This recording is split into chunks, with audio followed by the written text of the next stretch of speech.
Central Coast Council Administrator Rik Hart, thanks for joining Central Coast Newspapers once again, post your big monthly council meeting.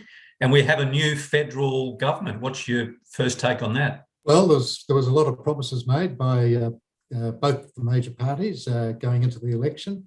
So we'll be very happy to work with the incoming government to actually deliver some more projects for the community. So I have had early telephone discussions with both Emma and with Gordon, and we're hoping David Farmer, the CEO, and myself to meet shortly and actually talk about how we can work really closely together to get full benefit coming through to this community. That's great. Now on to big things. The IPART, the Independent Pricing and Regulatory Tribunal, has given us given you some water rate increases, not exactly what you're asking for. You've got a moderated increase of 18-19% in the first year. How you feel, and then staggered throughout the next 3 years. How do you feel about that? If we just go back for a moment in time, the early IPART determination for water and sewer back in 2018 removed a total of $39 million from our revenue line, which meant over the last 3 years that approximately $120 million was not invested into infrastructure in both water and sewer. So this was a big, just to stop you there, that was a really big hit for the council budget, wasn't it? It was a massive hit for the council, and that's where a lot of the unauthorised spending occurred, because they actually still kept spending into water and sewer, despite the fact they didn't get any revenue to be able to enable them to do that. So they robbed Peter to pay Paul, and that's where the use of the unlawful use of funds, largely came about. So just turning to the new determination from IPART, that when you average what they've given us over the next 4 years, that turns out to be $37.5 million. So you can see that it's pretty close to what IPART removed back in 2018. So the net result of all that is that we will be able to deliver a pretty good service. It will be an improved service, but we have to remember that we've not invested a lot of money over the last 3 years, which means there is some catch up. And it does mean, because of the phasing of the increase, which IPART have given to try and give some relief to some of the less well-off people, including pensioners, it does mean that some of the investment we had planned for next year may not occur till following years. But overall, it does allow us to get absolutely back on our feet and start to work on giving a much cleaner, by cleaner I mean better water quality, less contaminants, and better sewage systems with less breakouts, from some of those pumps that go underwater and so on. So that's where the infrastructure monies will go into the short to medium term. Okay, excellent. Look, we've got a busy one. We've got the community strategic plan, which I'm very pleased to see that you are calling Council's delivery program. It's out on draft for the community to have a look at. How has it been taken so far? Well, we put it out yesterday or last night, and hopefully it's up on the website now for people to look at. There's different documents in it. There's the delivery program, which is basically what are we going to do, or what we propose to do in the next 12 months. So that's the very important thing, as you suggested, David, that the community looks at and sees where the priorities are. Now, we do have some extra cash being generated, and we will be asking the community through that consultation process, where would they like to see that extra monies that we've got generated at the moment being invested? I could probably hazard a guess and suggest potholes, planning and vegetation control might be right up there, but we'll wait to see what we actually get back from the community. But the long-term financial plan is also another key document there, because that demonstrates that with these current fees and charges from water and sewer and the continuation of the current rate structure, allows that 10-year plan to now repay that $150 million of emergency loans that were drawn down. And if one actually looks at the balance sheet construct at the end of the 10-year period, you will see that the entire debt for the organisation actually comes back to around $80 million, compared to, if you like, the 365 that we started off with, back a little over a year ago. So two things occur. One, we've repaid the loans right down, and we've repaid other debt down. Now, that's always subject to the fact that a new council coming in could borrow more money, and they will have the capacity to do that. They could determine to do that. down the track. So it has left a potential future council in a fairly strong position, notwithstanding that we're coming from a long way behind, but it's still notwithstanding a relatively strong position to go forward. So I'm pretty hopeful that I won't have to mention IPART again, and that we can get on, kind of, if you like, listening to the community, improving the way we deliver the services and giving a much bigger bang for the bucks.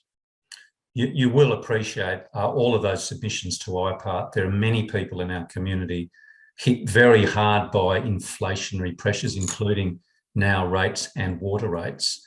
Have you considered that in your deliberations? We have. We're very conscious of that, and IPART have been very conscious and have asked us to have a look at our hardship policy and so on. So I've had a look at our hardship policy. There's not a lot we can tinker with at the moment. We will very definitely keep it under review. But one of the critical measures that we look at is we look at the number of people defaulting or asking for a deferment of their payments. Now, that number of people has been declining over the last 2 years.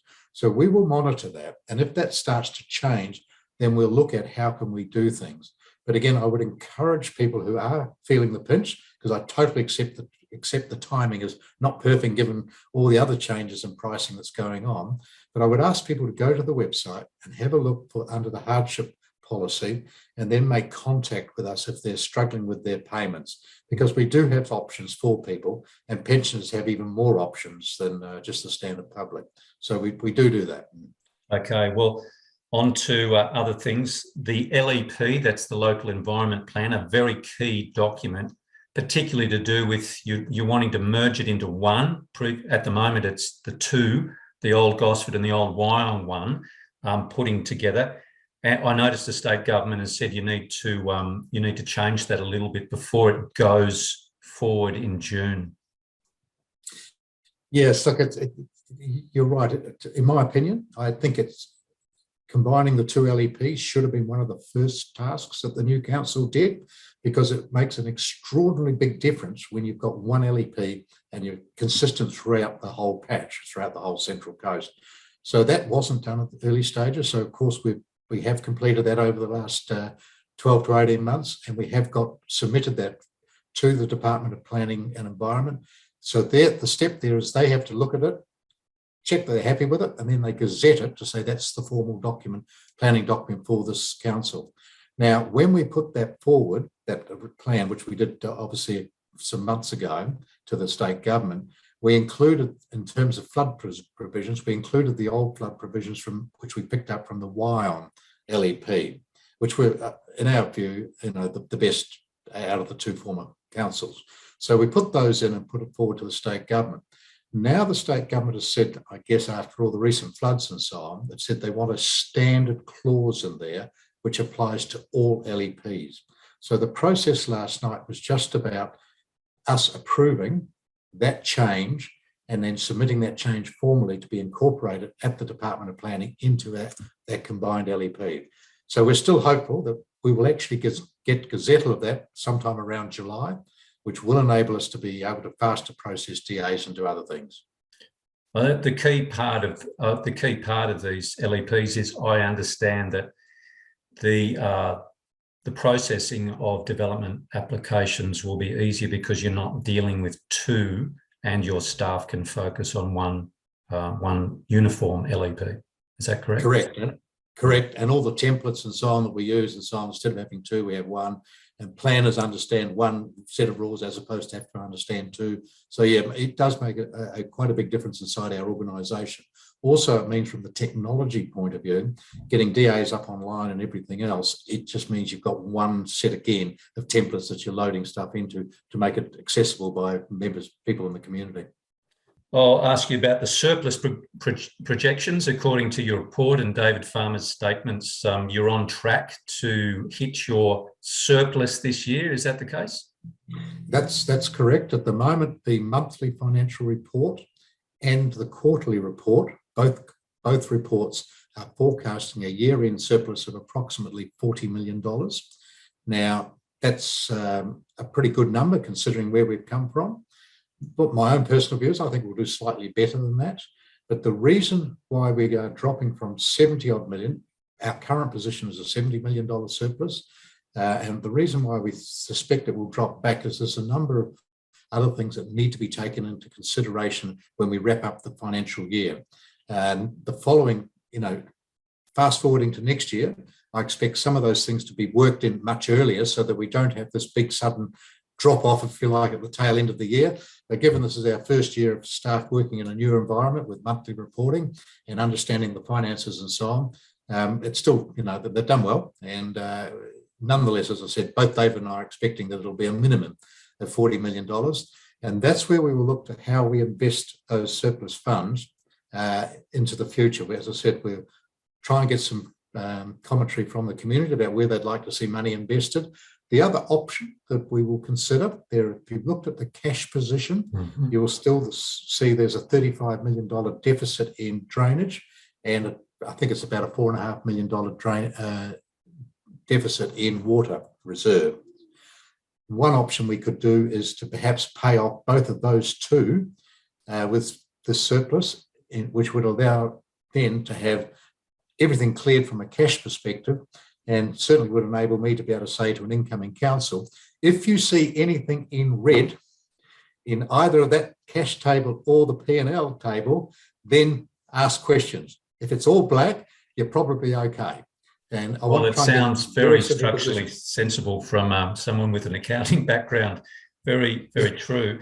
Can I ask you, because I noticed your geographic information system software was dealt with in confidential for obvious reasons. These are very big, usually very big spends for council. I noticed there's been some blowouts previously.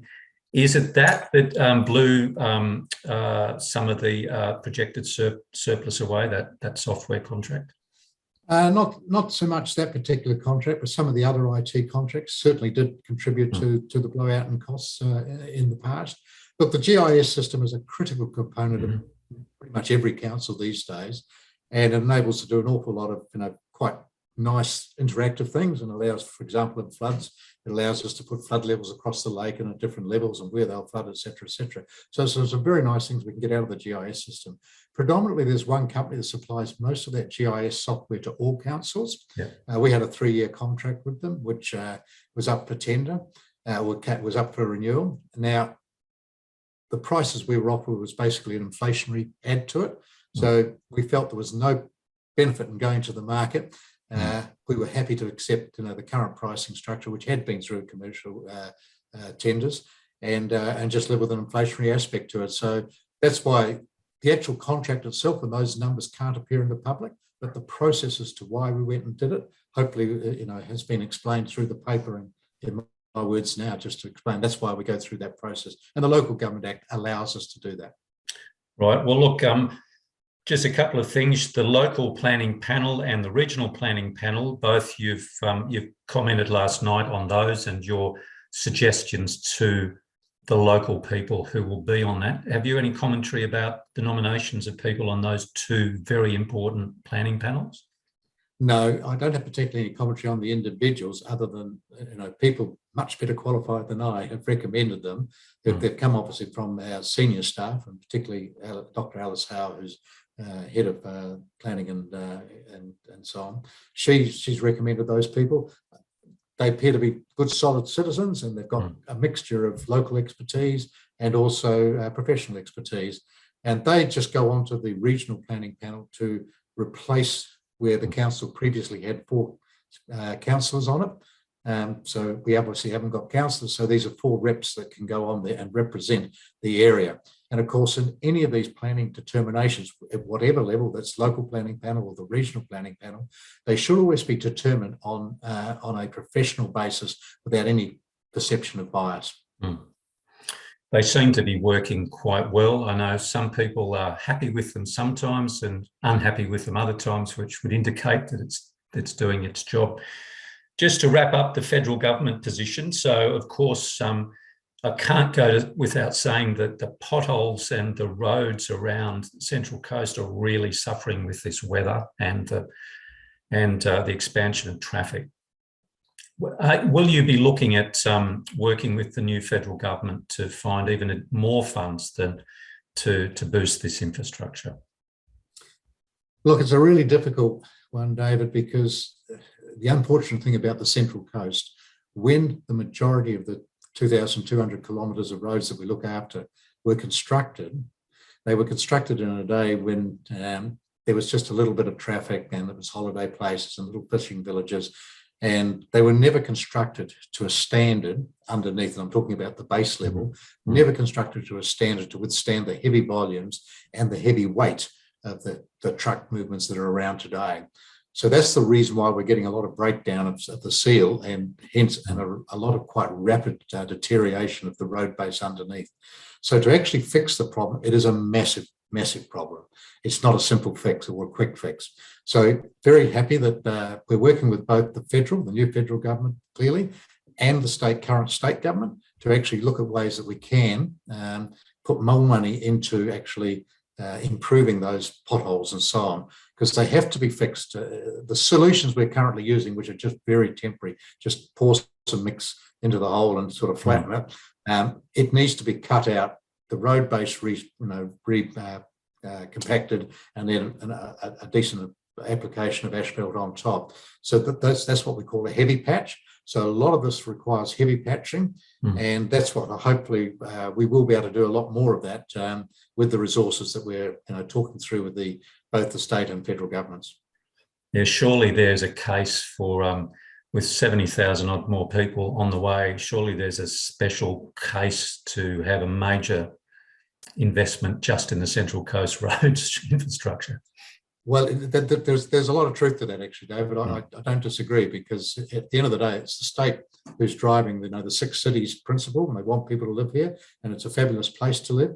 But this infrastructure is going to be difficult to upgrade to a standard commensurate, as you said, with increased population, and certainly the increase of heavy vehicle movements as we develop up areas for jobs and industry to develop as well, because we obviously want jobs in the region as well. So yeah, it's certainly that infrastructure is something that's going to probably hold us back for a little while, but then I'm hopeful that we will get some good funding out of both the state and federal levels to actually slowly but surely, improve the condition of our road network. Well, we have a state election coming up in March next year, so hopefully more promises and commitments can be made for the coast. I'm sure it's battleground here as well. I'll look forward to it. Okay, all right. Administrator Rik Hart, thanks again for speaking with Central Coast Newspapers. Thank you, David.